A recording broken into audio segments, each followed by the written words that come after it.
মহিলারা কথায় কথায় কোরআন শরীফ ধরে কসম করে, ইসলামের আলোকে এটা কি ঠিক? কসম করতে হবে শুধুমাত্র আল্লাহর নামে। কার নামে? আমাদের দেশে একটা সালাকি চলে। সালাকিটা হইল কোরআনের কসম, মসজিদের কসম, কাবার কসম, মাজারের কসম, কবরের কসম, হাদিসের কসম, সবটি ভুয়া, সবটি মিথ্যা। ছেলের মাথার কসম, মেয়ের মাথার কসম, এগুলা ভুয়া, এগুলা মিথ্যা, এগুলা শিরক। এক কথায় কোনো মোমেন আল্লাহ ছাড়া কারো নামে কসম করতে পারবে না। আর আল্লাহর নামে কসম করলে এটা কসম হবে, আর ওই কসম যদি ভঙ্গ করে কাফারা দেওয়া লাগবে। এছাড়া বাকিগুলা কসমই হয় না। তবে খবরদার, এগুলা করবেন না।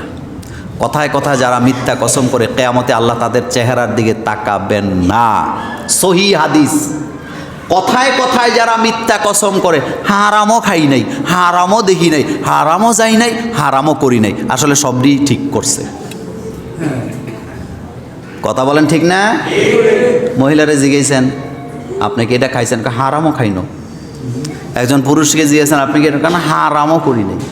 গামছা বেচতেছে, হেতে 70 টাকার গামছা বেচছে 120 টাকা, লাভ করছে না? হারাম একটা লাভ নেই। বাট পারে খালতো ভাই, সব কি? খবরদার, এই কসম হবে না। আর কোরআনের নামে কসম করা এটা শিরক। এটা কি? মিথ্যা কসমকারীর দিকে আল্লাহ তাকাবে না। কোনো বস্তুর নামে কসম করার কোনো অধিকার মানুষের নাই। মানুষ কসম করবে আল্লাহর নামে, আর বস্তুর নামে, সৃষ্টির নামে কসম করার একমাত্র অধিকার রাখে আল্লাহ। কে? অদ্দোহা ওয়াল্লাইলি ইযা সাজা, এগুলা কসম। এগুলা কি? কসম। এগুলা কসম। অত্তিন, অজাইতুন, অতুরে সিনিন, এগুলা কসম।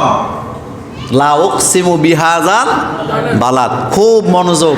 এই জন্য বললাম, আল্লাহ শুধুমাত্র অধিকার রাখে তার সৃষ্টি নিয়ে কসম করার, অন্য কেউ পারবে না। আর মানুষ কসম করবে কার নামে? শুধুমাত্র একটা জায়গায়, শুধু কার নামে? আর কোনো কসম হবে না। এটা শিরিক হবে, এবং কিয়ামতে আল্লাহ তাদের চেহারার দিকে তাকাবে না।